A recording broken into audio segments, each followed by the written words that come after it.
Welcome Datuk Dr. Selvam to be back on stage for lecture on testosterone deficiency in women. Welcome Datuk Dr. Selvam. Welcome back. A lot of this information would also be useful for men. The only difference is the amount of testosterone that a man needs. So testosterone is produced and extremely useful for both men and women. But less importance is given to testosterone deficiency in women. So what we are going to look at is why you become deficient and the signs and symptoms and medical disorders that can be associated with testosterone deficiency and how to replace testosterone deficiency. Okay, I spoke to you about hormone deficiency. What we see is an early onset in the level of testosterone. So as you age, both the free and the total testosterone drops. But because of rising SHBG, which is a binding protein, your free testosterone drops significantly. So when do you start testing for hormone levels? You can start whenever there is a symptom or as early as 25 to 30 years. But what I do is young adults, I tell them to change their diet and lifestyle and do the correct type of exercise to increase the levels of their hormones. I try not to give all the hormones as replacement to young and healthy adults, or even if they are deficient. If it is associated with symptoms, then yes. But some hormones which I have already mentioned, especially thyroid, please do not withhold. Cortisol for a short period of time, but advise change in diet and lifestyle. Testosterone I replace for older people. If I will not hesitate to replace testosterone from the age of 30. Okay? You cannot wait for andropause. You cannot wait for menopause. Because we don't want to be physicians who clean the gutters. We want to be physicians who practice upstream medicine. You clean the upstream, then the gutters will be clean. Am I right? So don't wait for symptomatic disease. And deficiencies can cause a lot of other effects, psychological effects, mental effects, physical effects. You don't have to wait. Hormone deficiency starts early. Recognize early and treat borderline deficiencies, which I'll explain. So androgens in women, this is in descending order of serum concentration. The highest this DHEA is the androgen that is produced in the body from the adrenal gland, and this is the most androgen, the maximum, the number one androgen in the body is actually DHEA, not testosterone. Then it is androstenedione, which is a metabolite. You have testosterone, then you have DHT. DHT is less of a problem in women. Usually I don't monitor DHT in women. But these are the androgens in women, and androstenedione mainly acts as a pro-androgen, similar to DHEA. DHEA can function by itself. It can also act as a pro-androgen, which means it can get converted to other androgens in the body. So androgens in the women, this is the source. Adrenals are the main source of your DHEA. Now please remember, I've mentioned this yesterday, ovaries are the main source of testosterone. So if you have a surgery in your ovaries, you can reduce your testosterone production, leave alone removing the ovaries. If you have a hysterectomy, you reduce the blood supply by up to 50%. So there is a decline in the ovarian hormones, especially testosterone. And if you have hysterectomy with oophorectomy, you lose most of your testosterone. Okay? So quantitatively, if you look at the amount of estrogen and androgens that women produce, they produce more androgens than estrogen. But we only talk about estrogen for women. So we often talk about E2, E1 and E3 as a replacement, but in my clinical practice, usually I just replace estradiol and I let the body do the rest of the conversion by itself. I don't use estriol and the combination. I prefer to use just estradiol. So androgen deficiency in women could be because of adrenal insufficiency, adrenal fatigue, Addison's disease, or synthetic steroid therapy. But when you use hydrocortisone, it does not decrease your endogenous production of adrenal androgens, not even cortisol. So how much is the physiological dose of cortisone? Up to 30 milligrams a day has any effects even for long term. Generally, we require 15 milligrams, 10 milligrams in the morning, 5 milligrams in the afternoon of cortisol or hydrocortisone. You can be androgen deficient if you have a chronic illness, menopause, if you have surgeries, estrogen therapy, but synthetic estrogen therapy, HRT and OCPs. I explained to you yesterday that contraceptive pills, especially or in HRT, will have a suppressive effect on your adrenal hormones. That's number one. Number two, synthetic estrogens will also increase your sex hormone binding globulins. So that binds more of your androgens and leaving less of free androgens to do their work. So synthetic hormones we do not use, and I've just explained the difference between the fear about steroids. Yeah?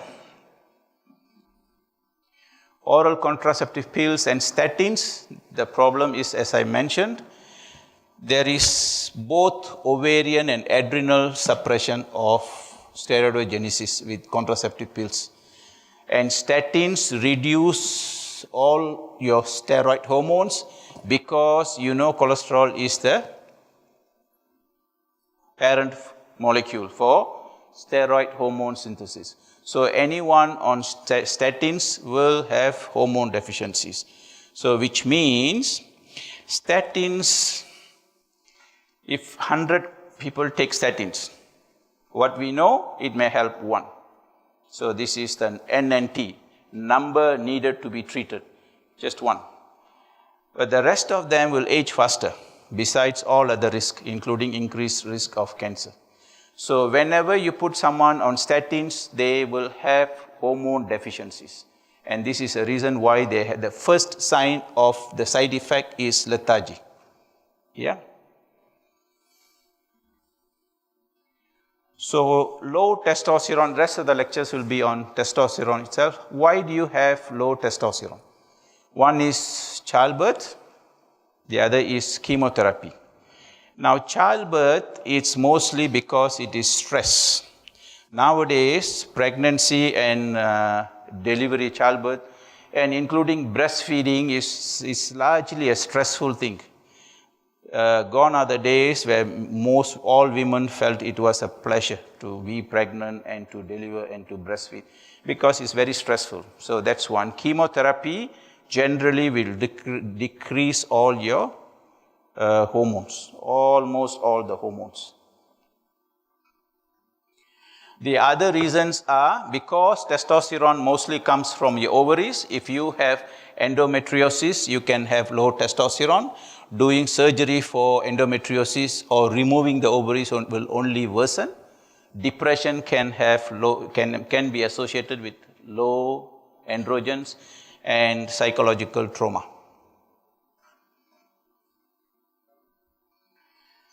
So you have LH-RH from hypothalamus, then you have LH from the pituitary.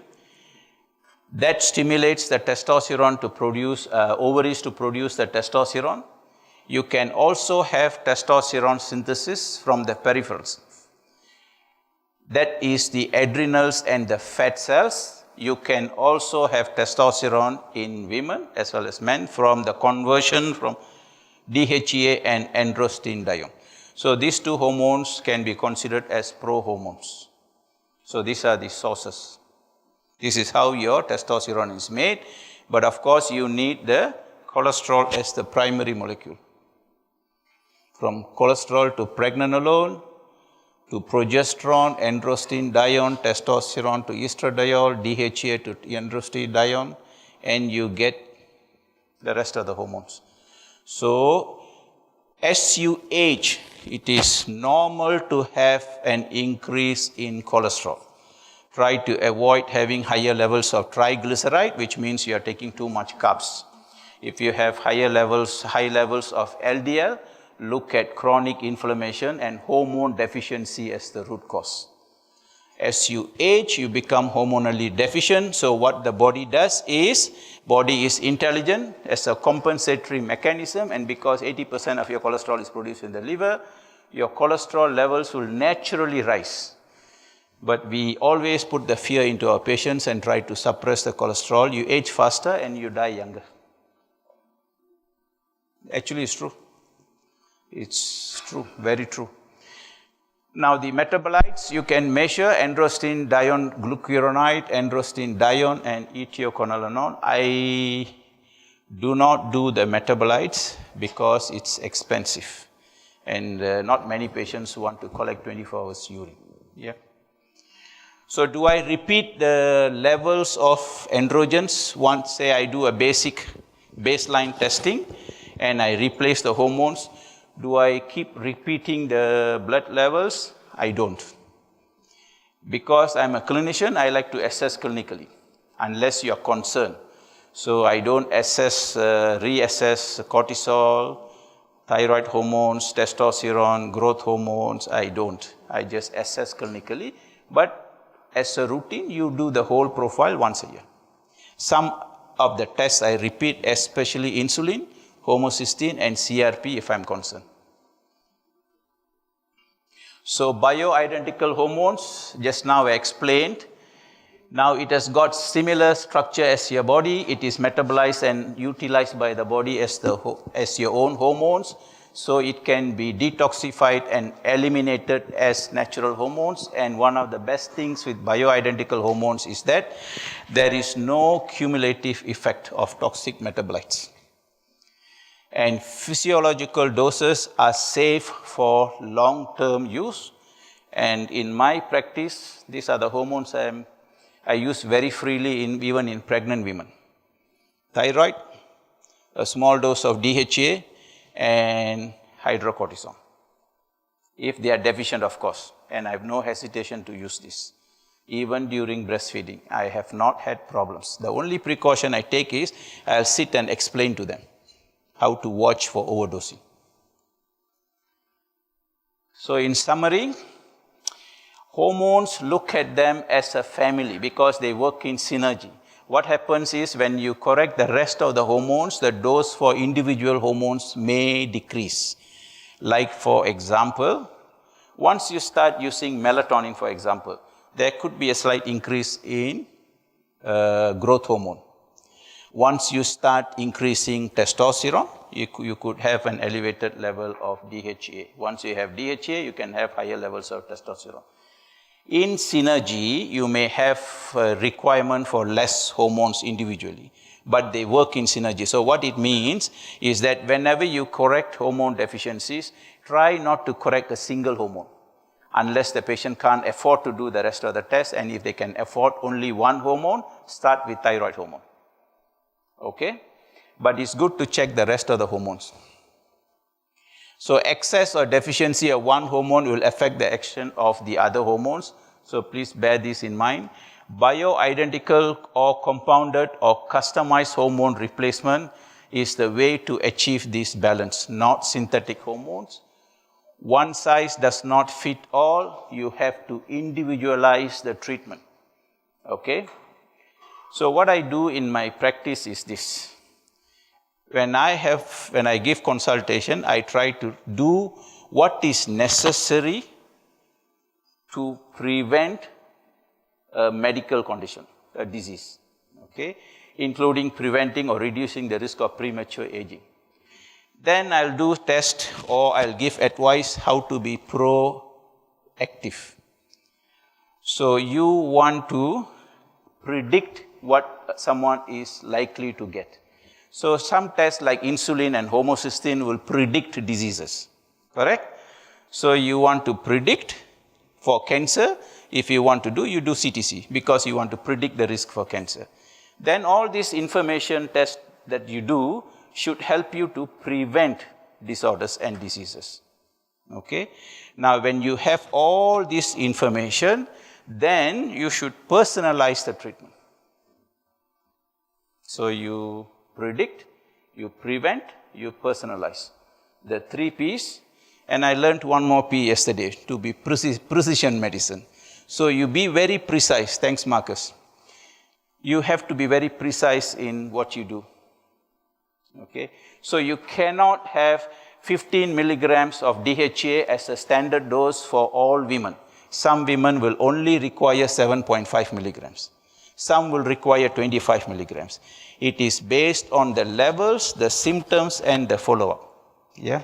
Now, if you don't follow this guideline, this is when you get into trouble with hormones, not because hormones are dangerous.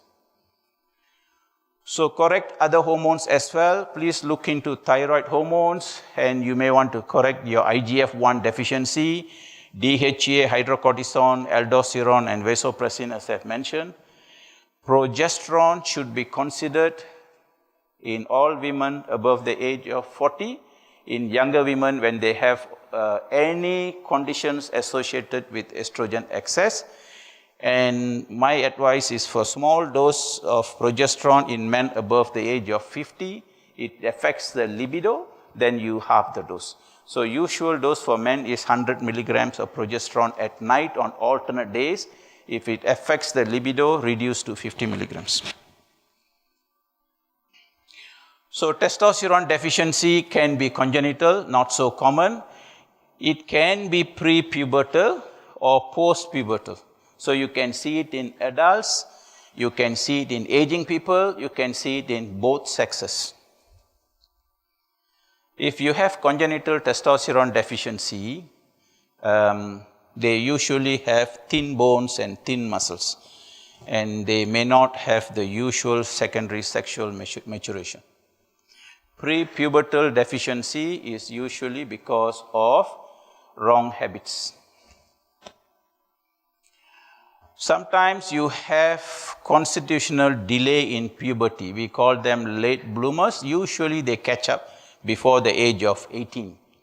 But you still have to rule out other causes, especially hypothyroidism. At the same time, early puberty is also not good. You know, there was a report in the newspaper that a 7-year-old boy was, raping a 5-year-old girl. I wonder how on earth these things are possible. There's no way a boy can have premature puberty at the age of 7. Or is it really possible? I'm not very sure. But premature menarche in girls is a real problem, because it definitely increases the risk of all benign and malignant tumors in the uterus, ovaries, and breast. Avoid at all cost. Educate the children, especially the parents, to avoid or reduce the risk of exposing them to xenoestrogens. So premature menarche is a huge concern. Unfortunately, menarche at the age of 10 is accepted as normal, because anything that is common is normal. This is the problem with us. If everyone here is calm, calmness is normal. If everyone barks, barking is normal.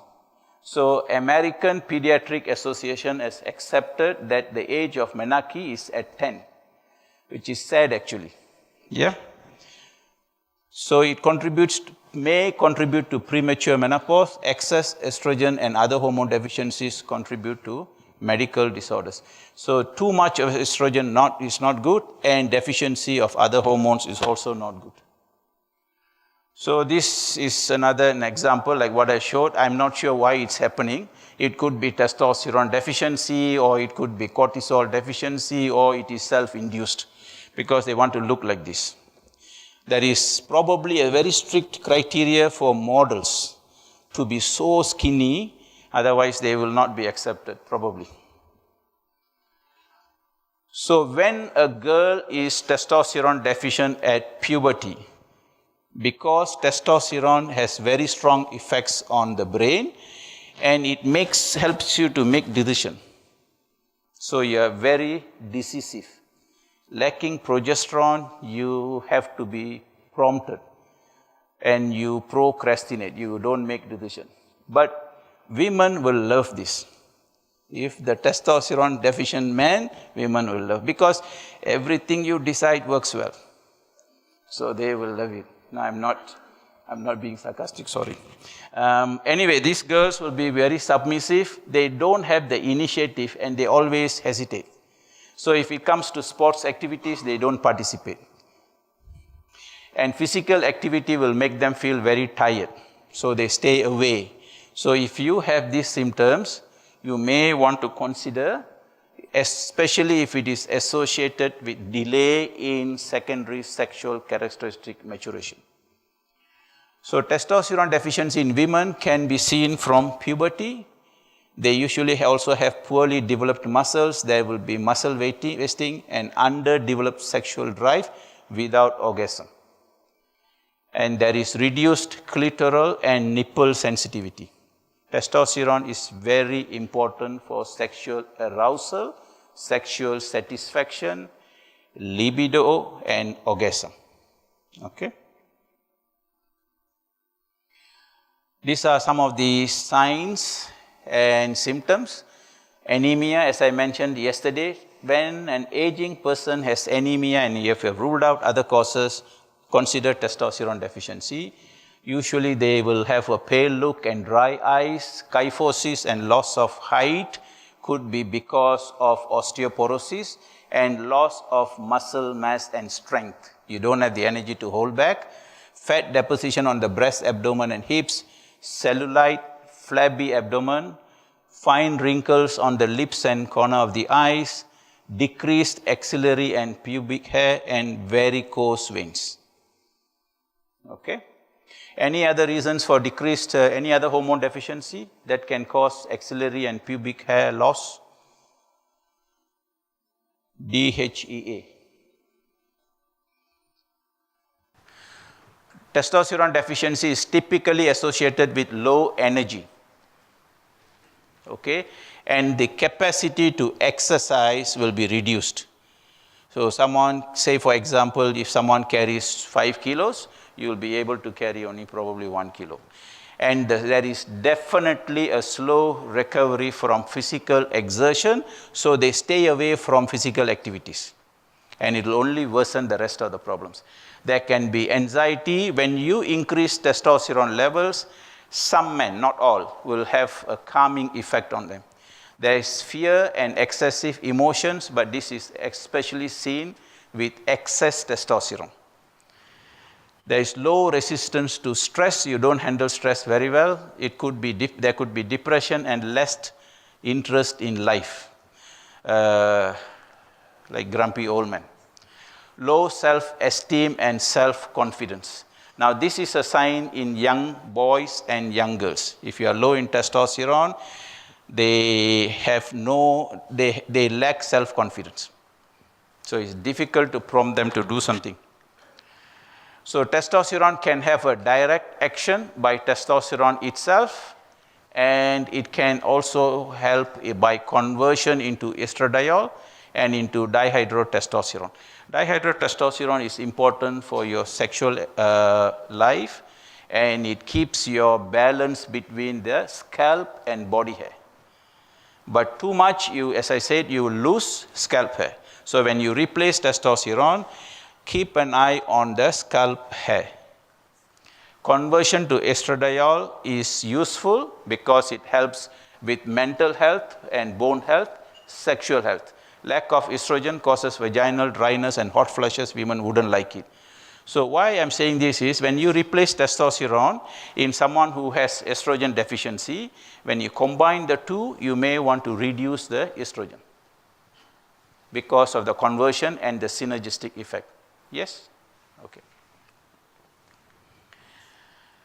So the 5-alpha reductase is the enzyme that converts testosterone to dihydrotestosterone or dehydrotestosterone in ovaries, hair follicles, and adrenals. So watch for excess hair, especially on the face. Recent studies show that testosterone level is a predictor of mortality in women as well. Most of the studies, there are not many because unless it is a pharma-sponsored study, you don't get many studies, robust studies on natural hormones. And most of the studies that are available is usually the benefits of testosterone in men, because we don't recognize the benefits of testosterone in women. But now we know that correcting testosterone deficiency helps women as well.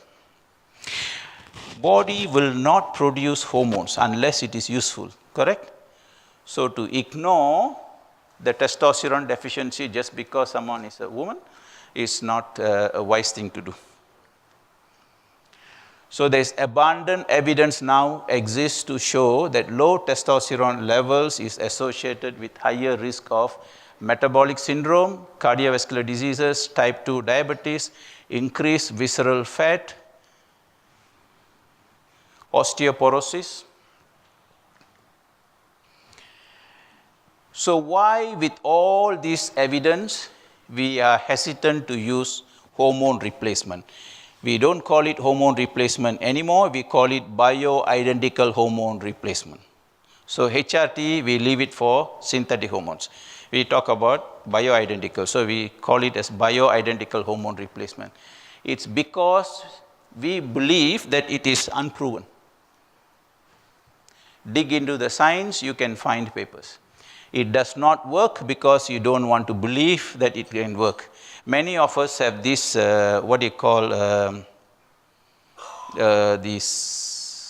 lack the open-mindedness. Yeah, so we do not want to accept what was not taught to us in medical school, what is not in medical textbooks, does not exist, and it is not true.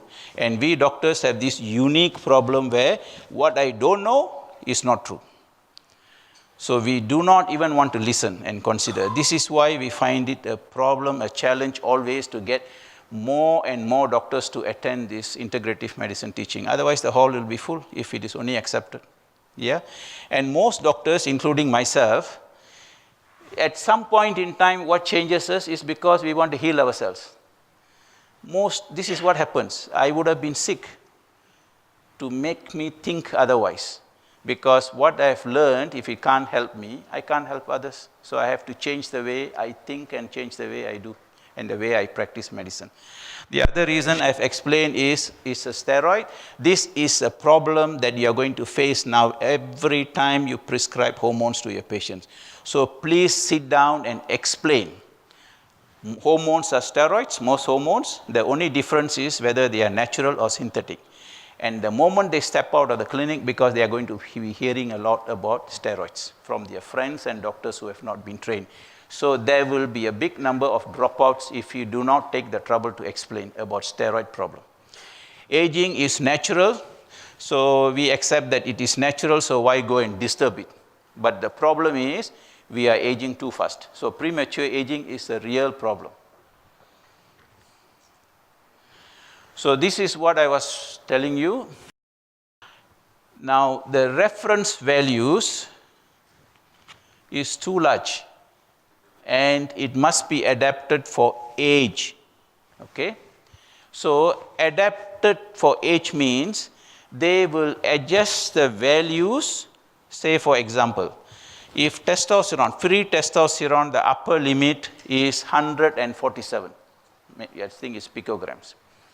As you age, the lab will give you a lower level because it is supposed to be that.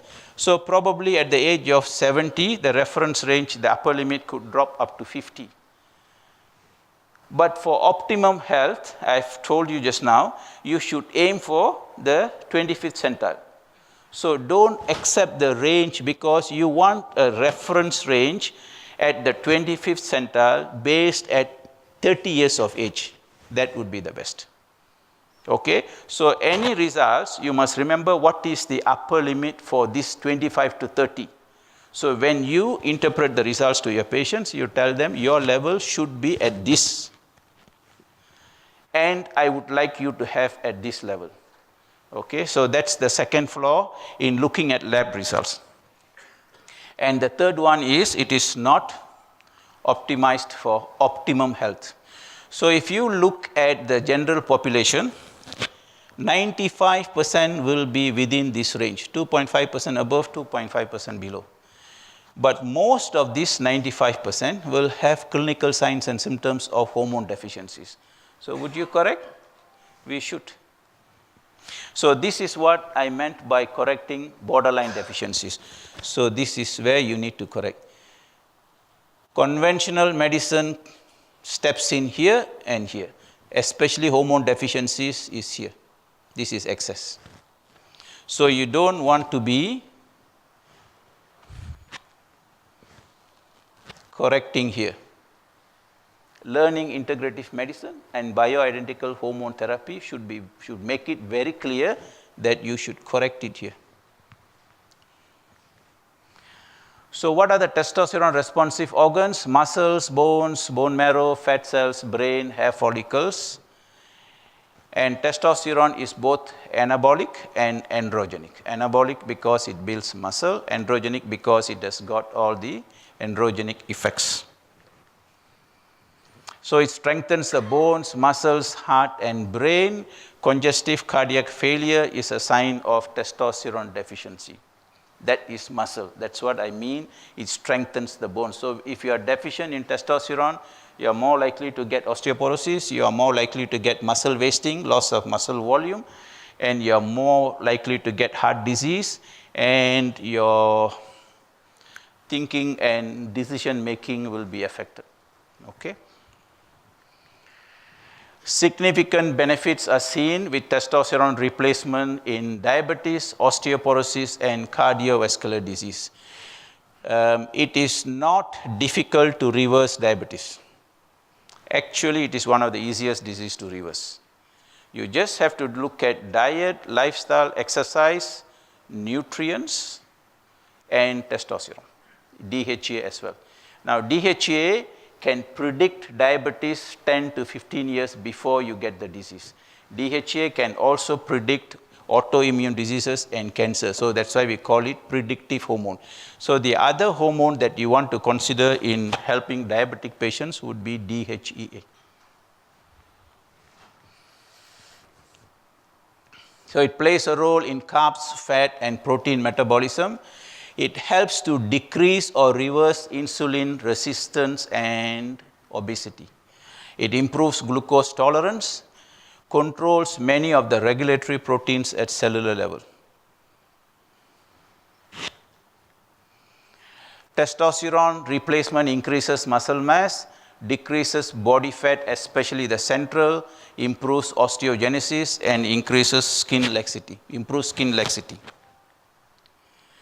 So it also helps in nitrogen retention. That's how you get muscles, improves new myocytes. You can form new muscle cells, and it also increases the size of the muscle cells. Okay?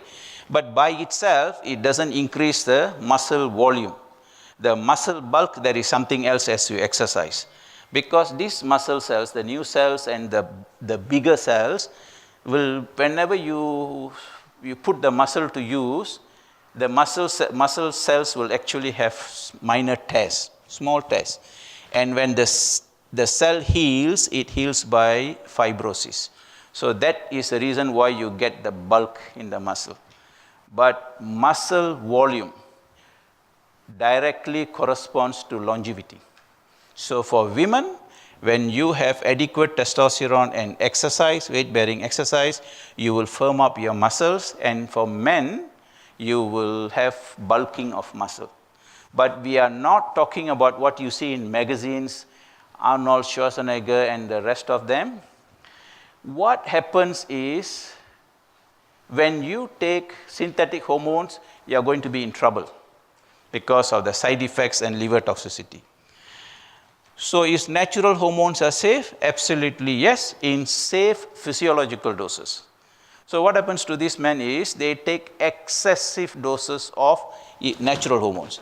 So for example, if average and on average dose, if a male takes 100 to 150 milligrams of testosterone a day, bodybuilders will take about 1000 milligrams a day until they have achieved the required muscle mass.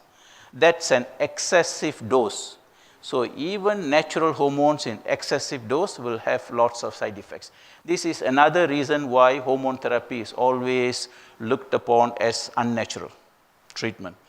So you have to tell your patient, as long as you take in natural, safe physiological doses, it's safe to continue for long term. But increasing muscle mass or improving the firmness of muscles will improve longevity. You should not have small muscles and soft muscles. Testosterone therapy will improve libido, increases a sense of emotional well-being.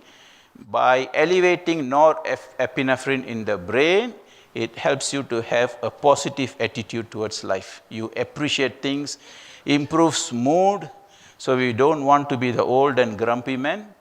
But this hormone deficiency in aging people, always look at it as cortisol deficiency, if it is. But some aging people, because they handle their life so well, they are not cortisol deficient. Okay? But testosterone deficiency invariably happens. It is just a question of when it starts. Helps to maintain memory as well. Testosterone receptors are present in the brain, so it affects the thought and behavior.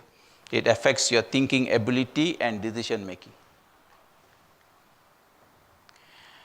How does it help? How do you know it helps with osteoporosis? Is because you can measure your urinary hydroxyproline.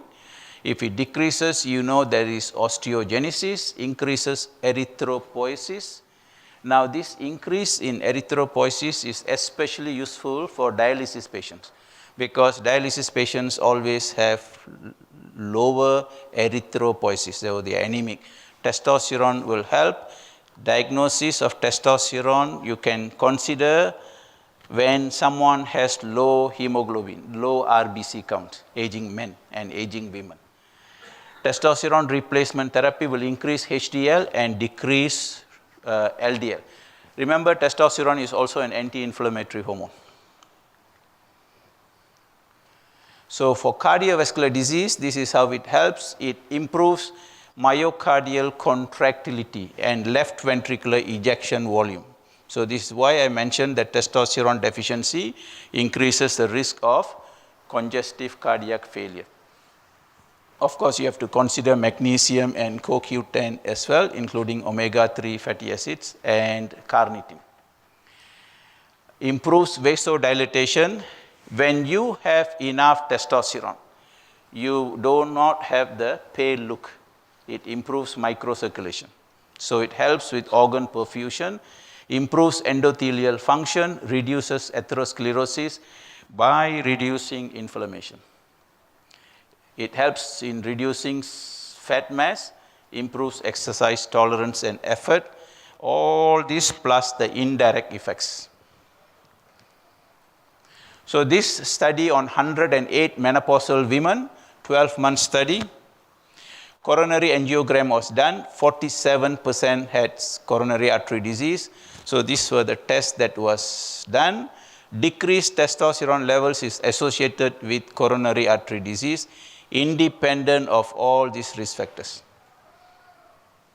So this is how significant testosterone is for cardiac health.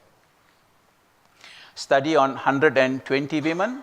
Many factors, of course, are involved in congestive heart failure. Like I told you, it could be magnesium deficiency, Q10 deficiency, carnitine deficiency, ribose deficiency, but testosterone plays a major role.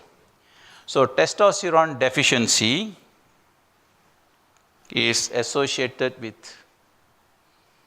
all this, which is not good for the heart. If you have a patient who has heart problems and if they become physically inactive, it only worsens. They just don't have the strength. Okay?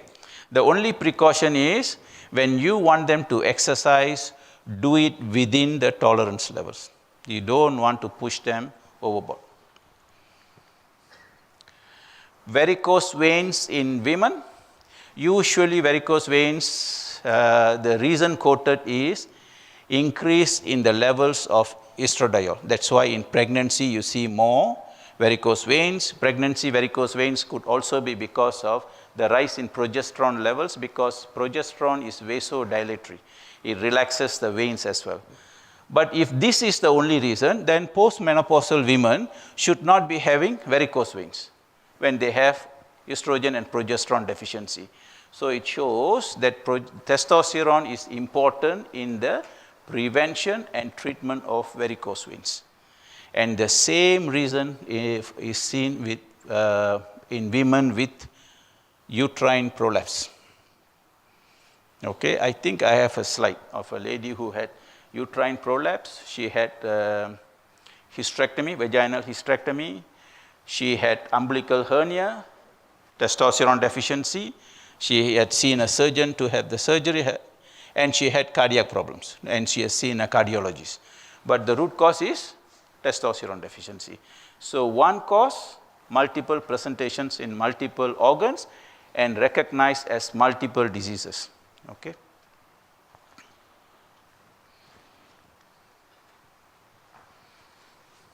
So these are all the references for testosterone associated with deficiency associated with heart disease.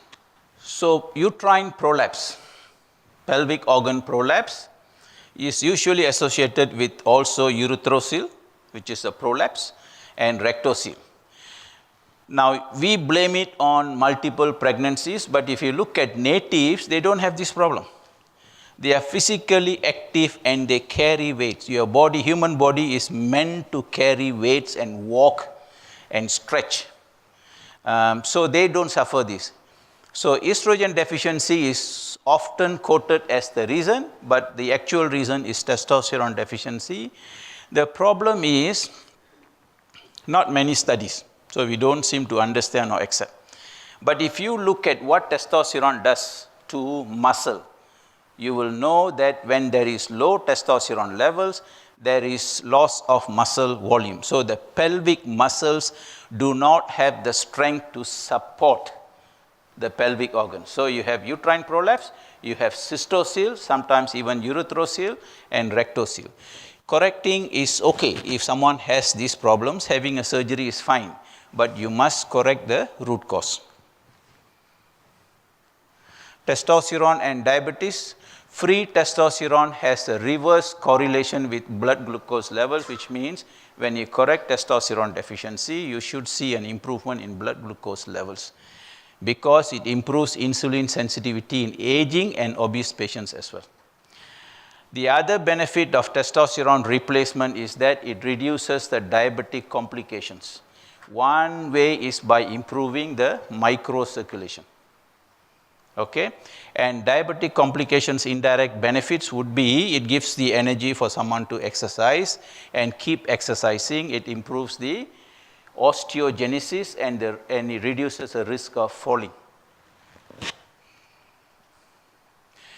Testosterone can help to reduce HbA1c levels, and it also lowers the fasting blood sugar and 2-hour postprandial blood sugar. We just looked at HbA1c.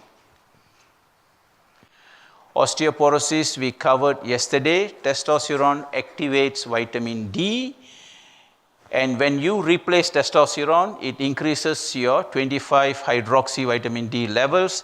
You will still need to replace vitamin D3, okay? But it has a benefit here. So how does testosterone help in osteogenesis? This is for those who missed the lecture yesterday because you were at the module 1. Now, testosterone prevents the loss of cancellous bone by increasing the osteoblast activity. So, whenever you want osteogenesis, you have to increase the osteoblastic activity. And when you reduce inflammation, you will automatically reduce the osteoclastic activity. So this is how testosterone works. And it also improves the periosteal cortical bone deposition. This is the first reservoir for calcium. 50% of osteoporosis in men is due to steroids, alcohol, and testosterone deficiency. But in women, you may not want to consider this, but this is very important.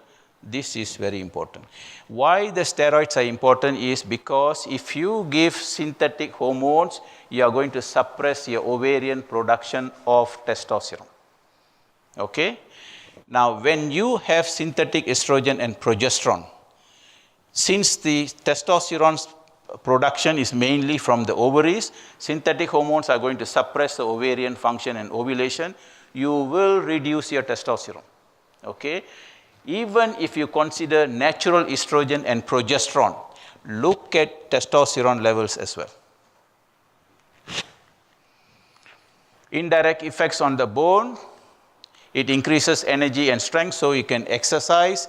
Improving muscle mass and strength is important because the blood supply to the bone is through the muscles.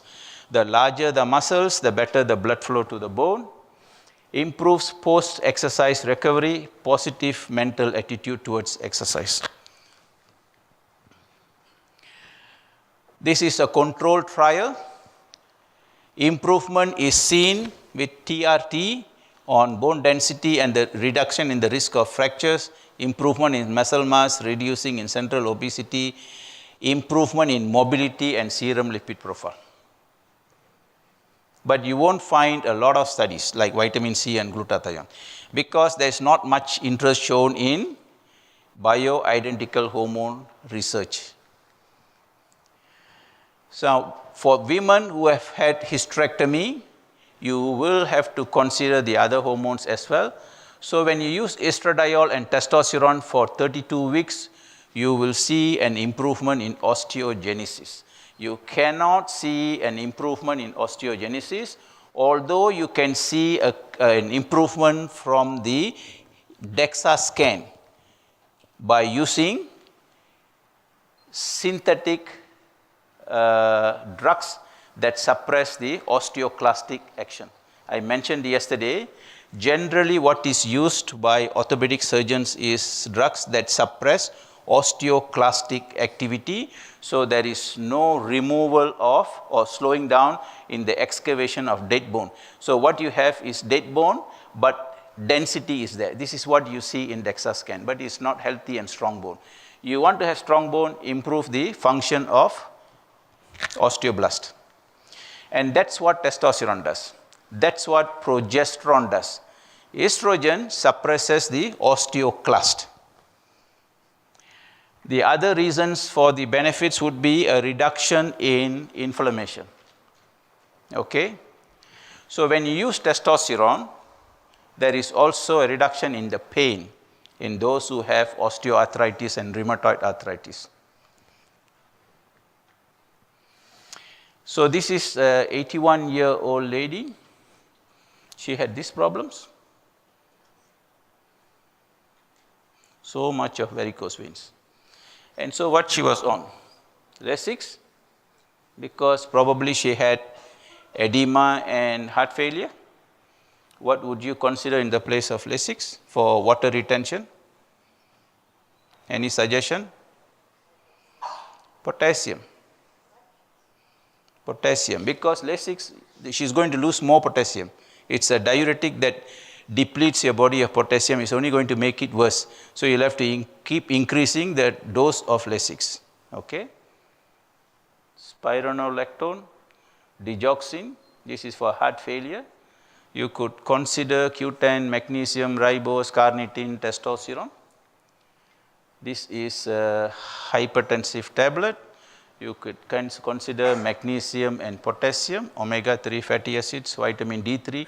There are many other treatment options naturally available, but would you stop any one of these? You better have a discussion. Okay? Some of the things can be replaced. Like this, you can have potassium.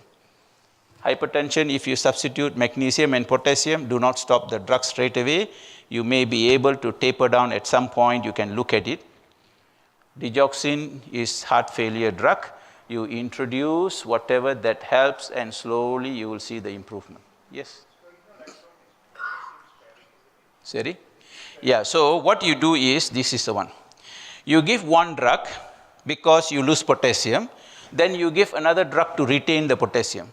So how does it make sense to do this? Yeah? You dig a hole, then you cover it up. You dig a hole, you cover it up. You might not dig a hole at all. Might as well use potassium. Now, in pregnant women, when they come, when I see them with edema, the only thing I use is potassium. And the edema just goes away. But the risk of them getting high blood pressure is also less. So this is how I treat water retention. If I can have less water retention or normalize water retention in pregnant women with potassium, it should do much better in non-pregnant people. Yeah? 100 milligrams. It's once or twice a day. Yeah, it is potassium citrate. It's not potassium chloride that you get from pharmacy. It should be the salts of potassium, natural potassium. So you can get it as potassium citrate. This is closer picture of varicose veins. Of course, there is loss of muscle, accumulation of fat, lots of sagging. Now, this is a lady I was telling you about. So she had seen a gynae for uterine prolapse and seen a cardiologist for coronary artery disease, umbilical hernia surgeon, constant lethargy physician, one deficiency but multiple presentation. Always remember this. Find out the root cause. You will not go wrong. Just think about the root cause. I'm not saying don't do surgery for pelvic prolapse. Yeah?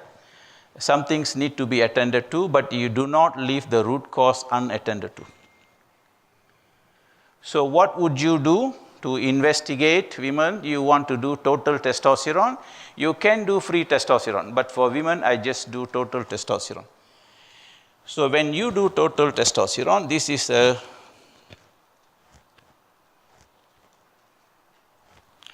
is a reference range.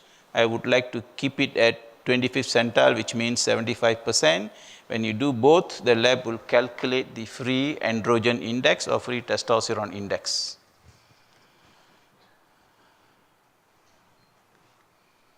You can also, it's good to do SHBG because it increases with age, increases with synthetic steroids. If you replace with natural estrogen also, there's a tendency to increase your SHBG, which means you are going to have lower levels of free androgen.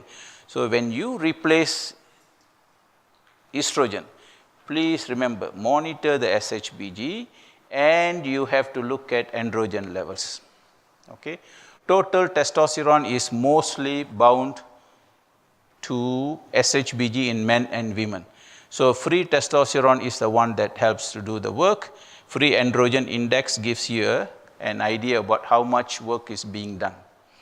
I do free testosterone for men. For women, I just work with total testosterone. The reason is because free testosterone is expensive.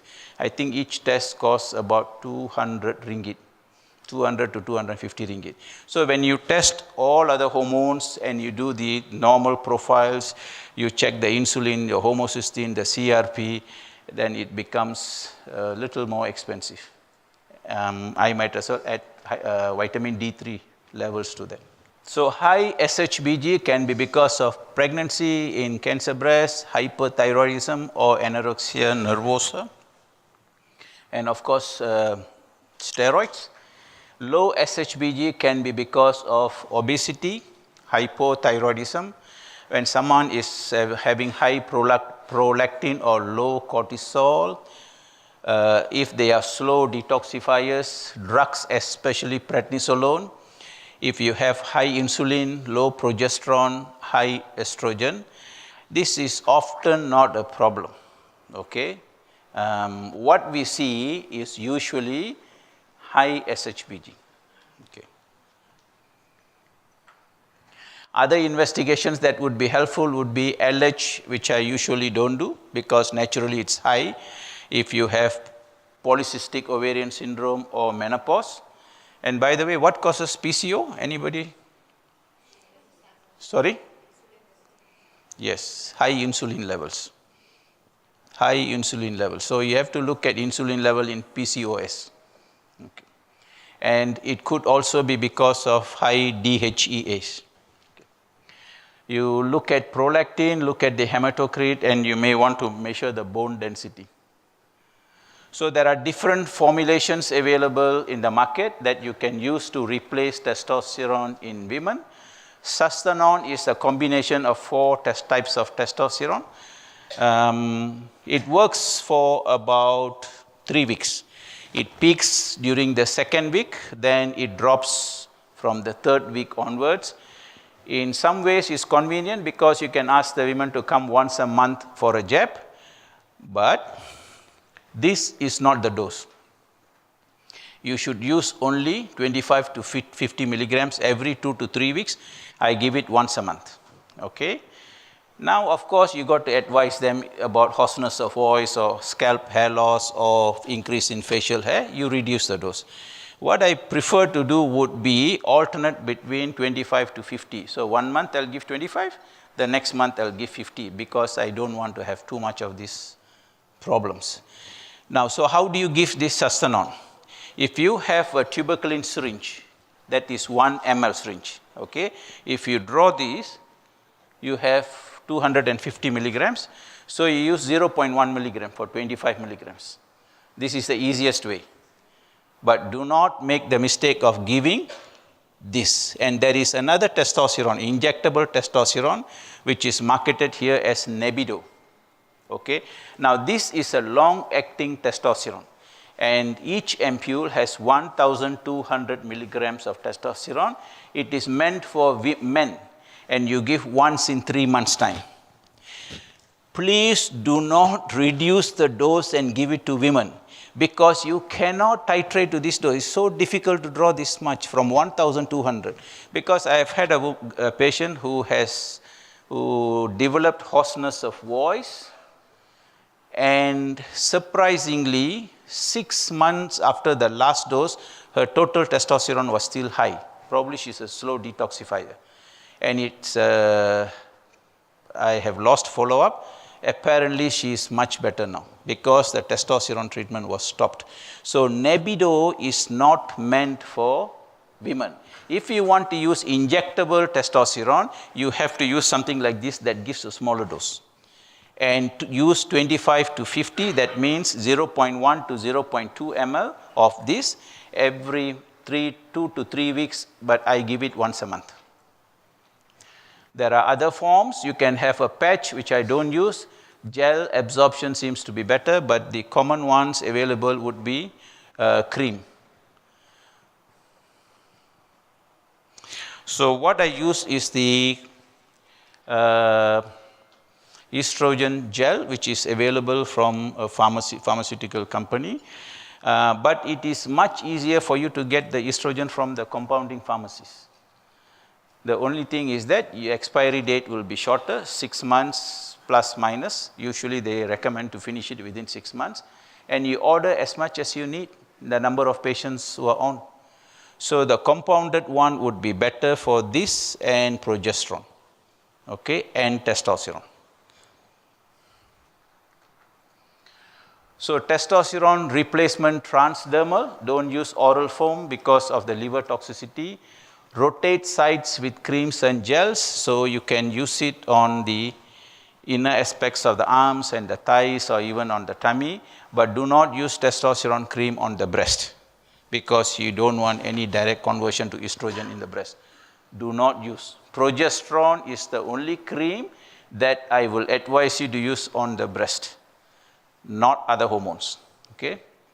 In order for free testosterone to work, estradiol must also be optimized. Having said that, I do not replace estrogen often unless a woman presents with signs and symptoms of estrogen deficiency like dry vagina, hot flushes, and so on. Without enough estrogen, testosterone cannot attach to brain receptors. Something good to remember. That's why we know that estrogen has very powerful effects on the brain. And estrogen deficiency is also associated with increased risk of Alzheimer's.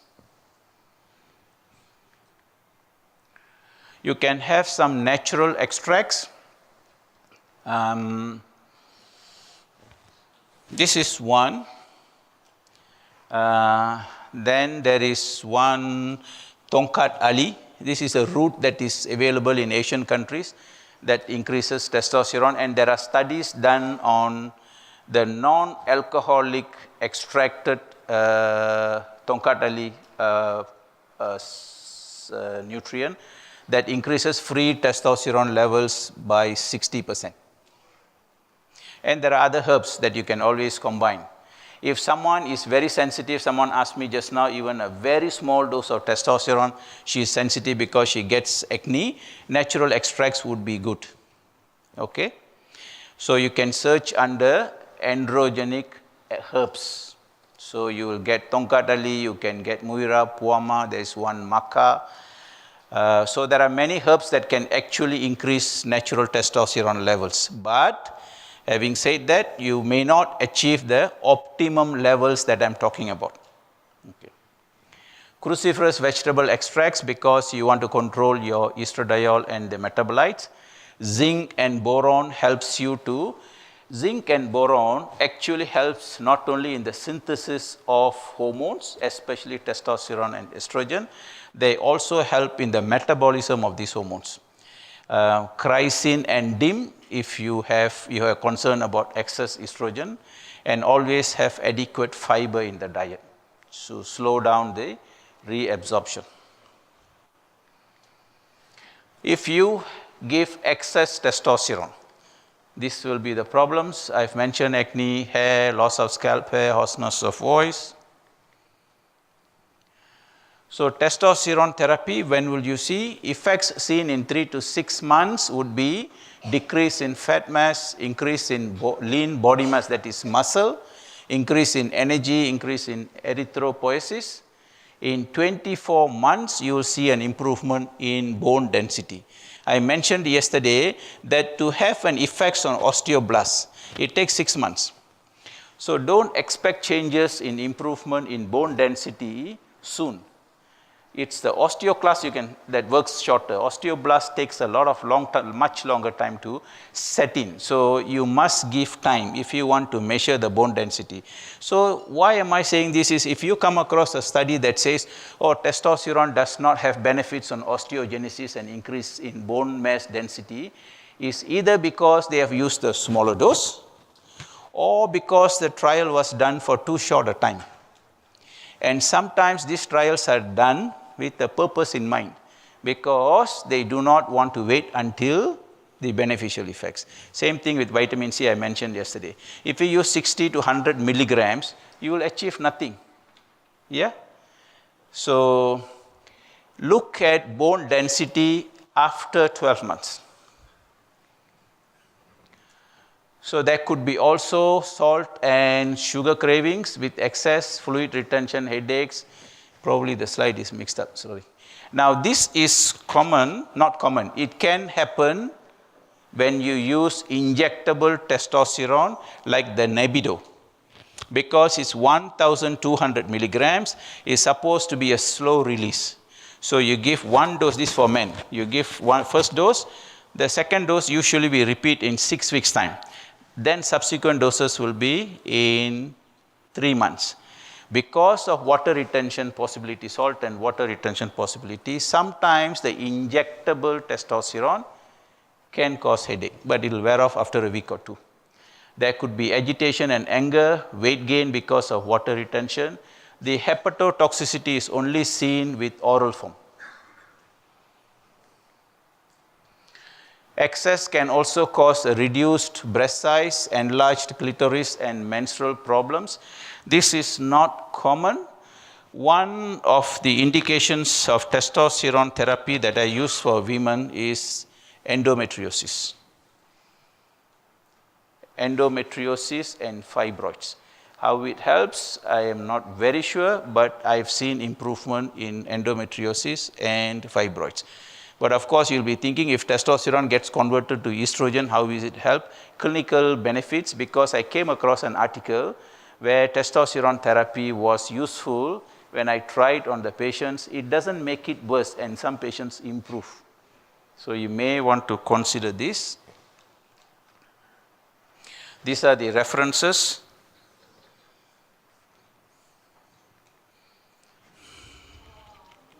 Wait. Okay. Now, for men, the dose is 100 to 150 milligrams. So for women, the cream would be 1/10 of the dose. So use 10 to 15% for men and 1% for women. 1% means is 10 milligrams. Use it on from Monday to Friday. I usually skip on Saturday, Sunday, let them skip. Or use for 3 weeks and skip 1 week, it's up to you. I don't use on a daily basis because I want the body to do its work. At any time, if you have signs of excess, stop it. Let the problem settle down, then you halve the dose. You don't have to discontinue the treatment. This can only happen if you have sat down with your patient at the first consultation, explained about why you use hormones, what is the dose, what is the difference between synthetic and natural hormones, why they don't have to fear steroids, and what are the signs of excess. Then everything will be smooth sailing. But testosterone is one of the most important hormones for women as well. And mostly it is not corrected. And studies done on testosterone replacement for women are not many because there is no emphasis. But it does lots of good for women.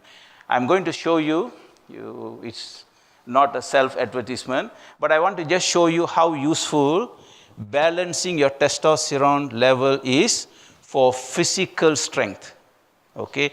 Because if you don't have enough testosterone, you just can't do the effective exercises that is going to help you to maintain good health and good muscle mass and good bone strength. Now, if you want to have enough testosterone, do the test first and follow up not with testosterone levels, do with metabolites. You may want to measure the DHT, you may want to measure the estradiol. You don't have to keep testing the testosterone levels, okay? Now, there are short videos. It's not lady lifting weights. I can't convince any lady to come to the gym. My wife comes, but she wouldn't allow me to video record what she does. So I'm going to show, this is how testosterone helps with exercise, in addition to all the benefits that I've mentioned, okay? Okay.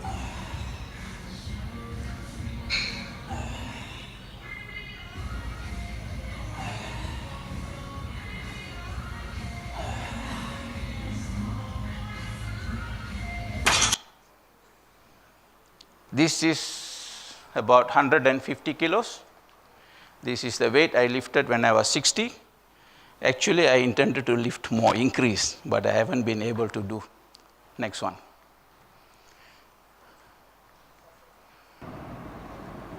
This is another way of keeping your growth hormone and testosterone levels higher. Some of the exercises that I'm showing are the ones that ladies can do, but not with so much of weight. But these exercises will increase two hormones, growth hormone and testosterone. And this gives a lot of strength in your legs. The problem as we age is the strength. Yeah? Start belum? Okay, start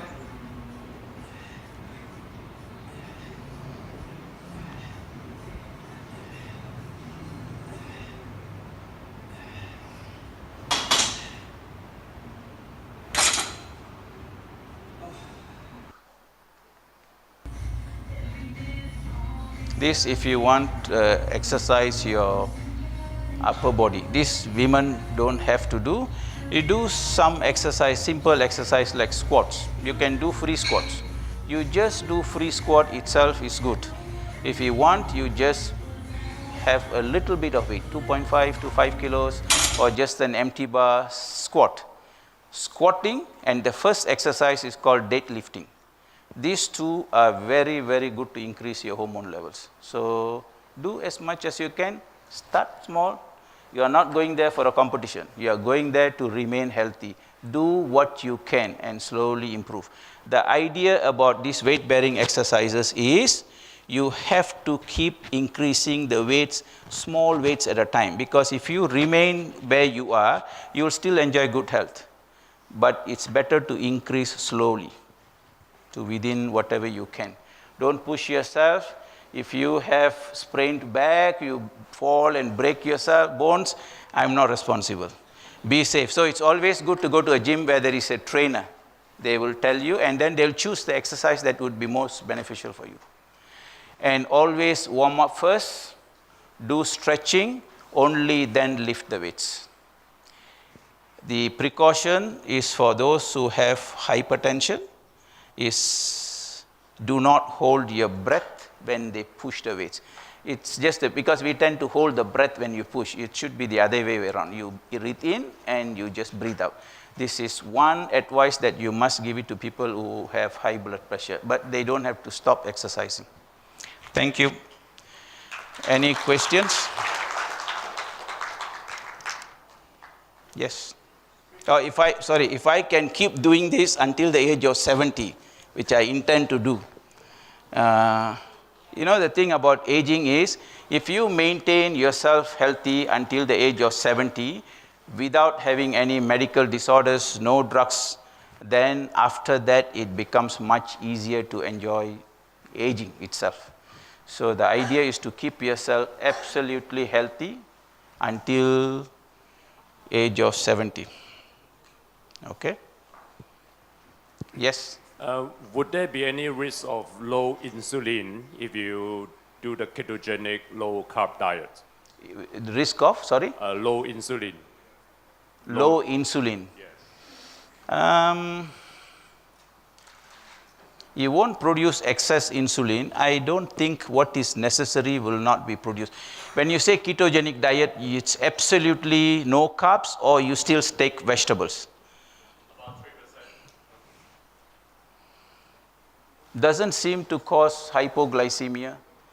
I don't think so. Any advice, Ashley? No? Doesn't seem to suppress your insulin production. Actually, insulin, what you need is a very small amount. Less than about 5 to 7, that's all.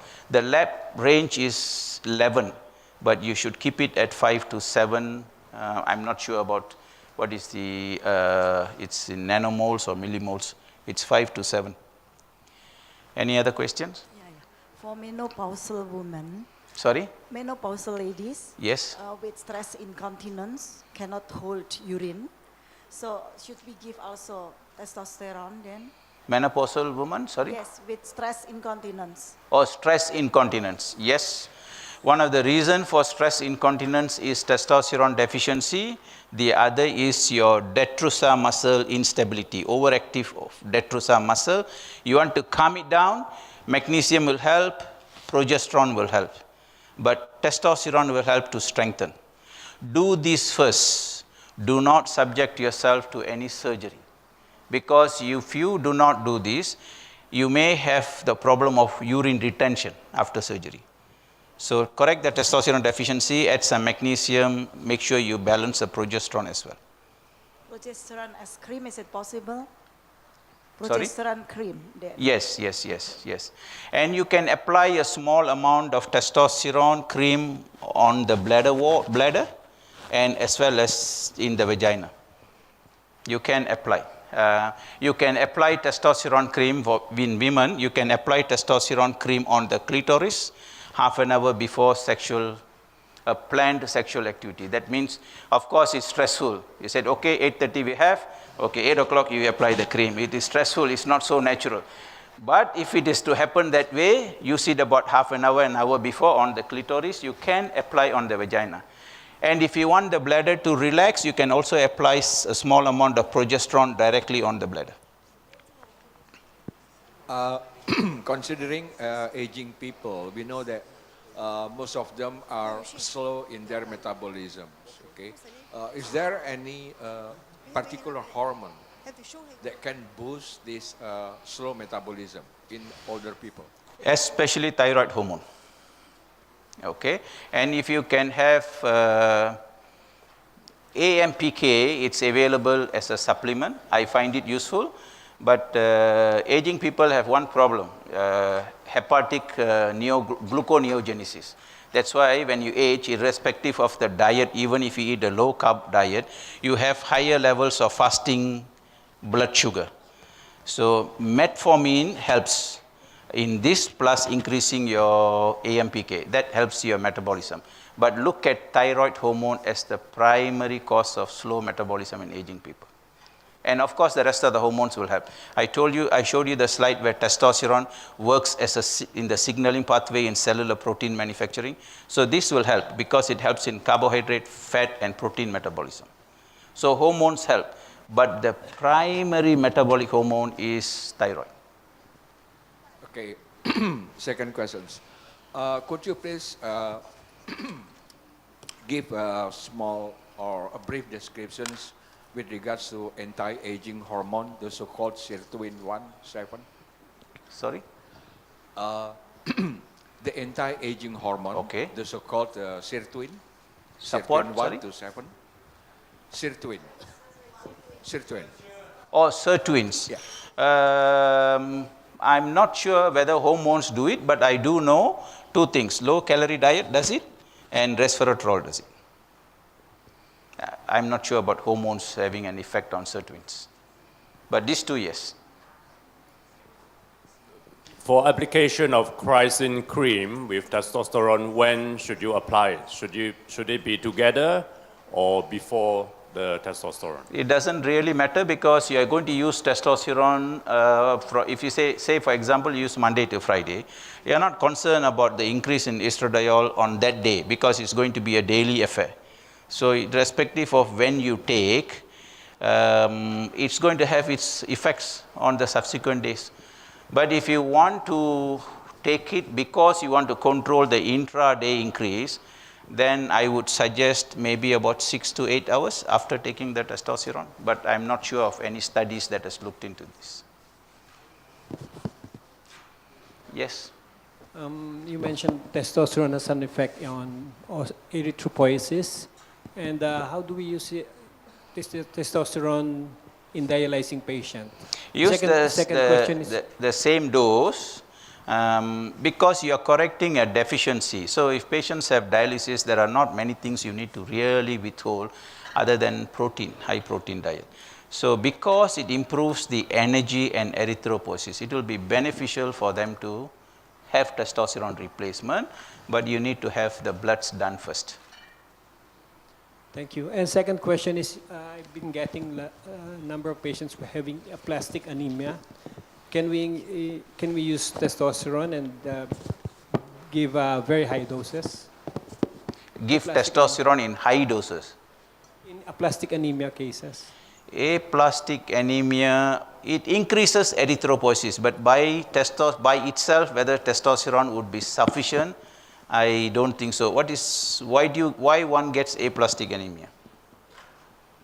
I don't know, maybe toxins or something, but I would look at it from, if your body overreacts or it shuts down for no reason, I would just consider from the point of autoimmune problems. So you can consider looking at diet, any treatment you don't have to withhold. Testosterone will help. By itself, it is not going to be totally, it's not going to reverse aplastic anemia totally. But because it helps in erythropoiesis. Yeah? Datuk, I have an unfortunate boy, which is my son's friend. Now he is 19 years old. The parents come to me because of both breasts is enlarged, but not gynecomastia, only the pin and with watery discharge. So I just came across that he's like a 10-year-old boy, not a 19-year-old, without mustache, without the no secondary characteristics. So I did the thyroid. The thyroid test, free T3 is only around 2.1. And the testo is, free testo, 1.8. So how I'm going to treat? Chromosomal analysis would help to see if he has got a chromosomal problem, which of course not reversible. You might want to consider the chromosomal problems that I mentioned. Klinefelter syndrome, Kalman syndrome can be associated with hormonal deficiencies from childhood. The T3 that you mentioned, 2.1, the reference range, the upper limit is 6.5. Am I right? So 2.1, even though it's within the reference range, is low. I'm not sure about testosterone. You say it's 1.8. What is the range? You need to know, as I've explained, try to look at the upper limit. Okay, because it's 19, they are going to give you the range for a young adult. So that's fine. Look at the upper limit and aim for 75% of that. But if you say is he short? The height would be difficult to increase. I don't think it will happen. The increase in, the short stature could be because of too much estrogen. Estrogen fuses the joints.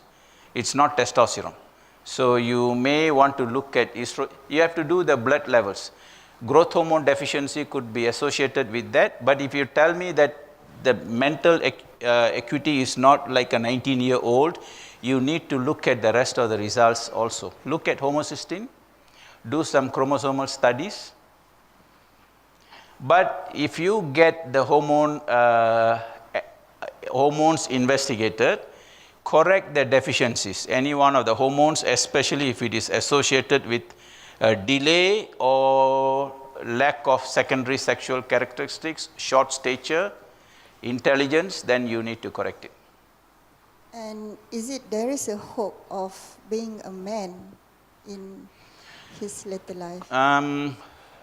Chromosomal deficiency, chromosomal problems, if it is, say for example, testosterone. You can change the physical structure, not the height. You can build muscles, you can probably have the libido, but it will have no effect on or negative effects on spermatogenesis. Testosterone replacement for men, remember, if someone is wanting to start a family, you shouldn't give testosterone. Herbs are fine. Because testosterone will initially increase spermatogenesis. After 2 to 3 months, there will be a drop. So you don't want to use. But at 19 years of age, if it's low in testosterone, you have to give it a try. Because I don't have all the information. So if you have all the results with the chromosomal studies, then you can let me have a look. Because actually this boy is under endocrine for 2 years. Endocrinologist? But any nothing, improvement? No, nothing. Okay. That's No, why I think the problem is, as I've explained, endocrinologists will look at within the reference range, they will not treat. They won't treat because to them it's still normal. Yeah? So you can show me the results if you have all the results and the chromosomal studies. Okay. Yes.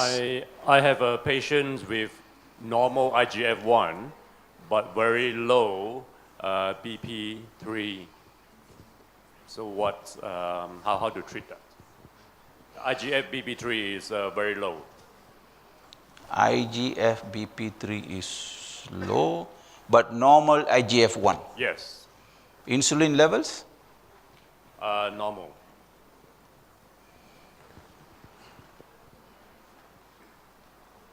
How do you have normal IGF with low binding protein? Yes. I'm not sure. Liver function, okay? Yeah. Insulin normal, liver function normal, he has low binding protein. Okay, so what is your concern?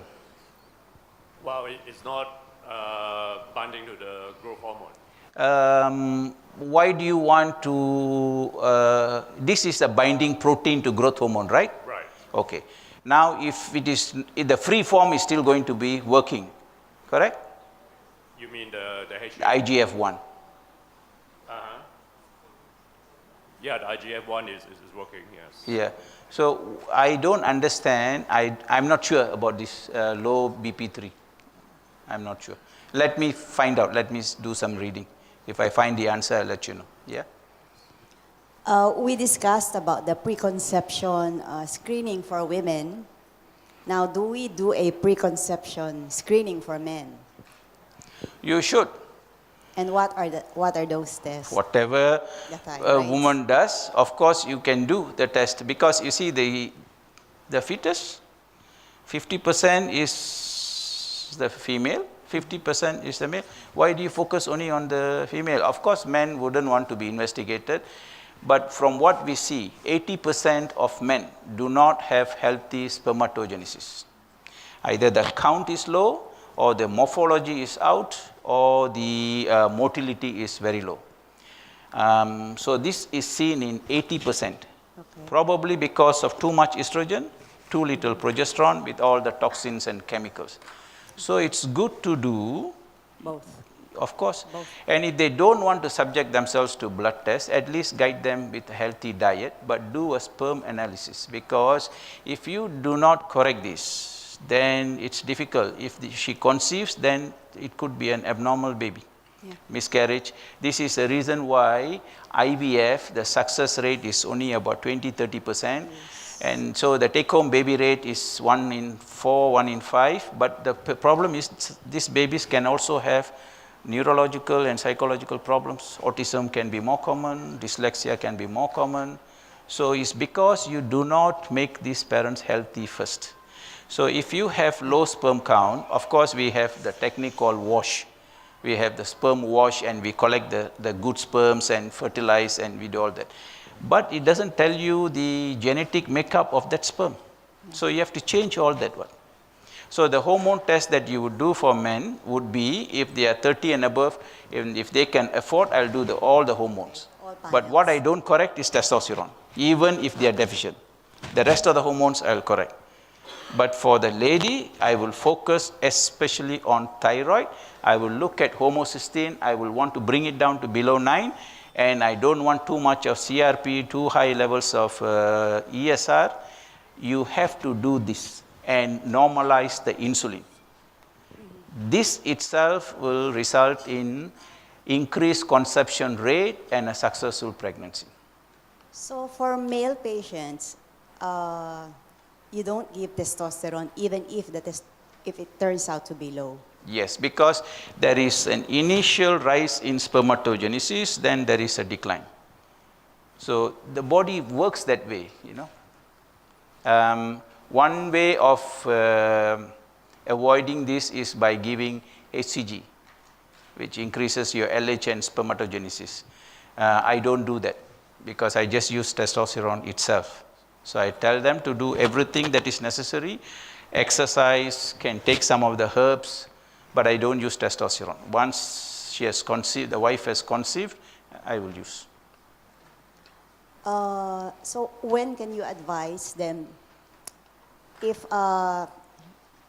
yesterday you mentioned that give at least 3 months for the woman before getting pregnant.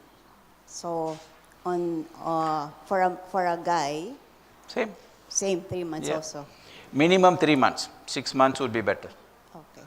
Thank and you. The same advice if someone wants to go for IVF or someone wants to do ovulation induction, or they want to go for IUI.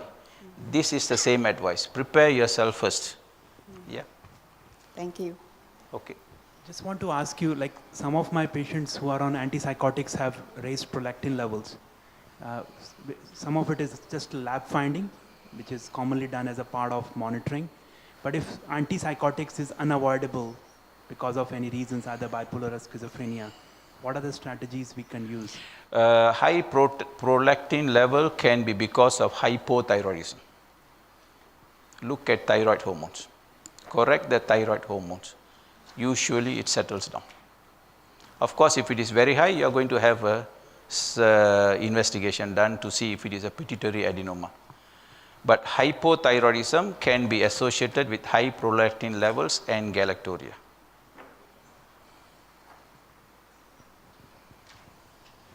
Okay. So thank you very much for attending the conference and be blessed. Thank you. Thank you very much, Dato. Now, ladies and gentlemen, please join me to put your loudest applause to thank all our distinguished speakers, Datuk Dr. Selvam Rengasamy, Dr. Ashley, Dr. Carol, Dr. Marcus, and Dr. Baujit for their wonderful and generous sharing of knowledge and experience. So ladies and gentlemen, we have now come to the conclusion of day 3 for Module 1 as well as the advanced course.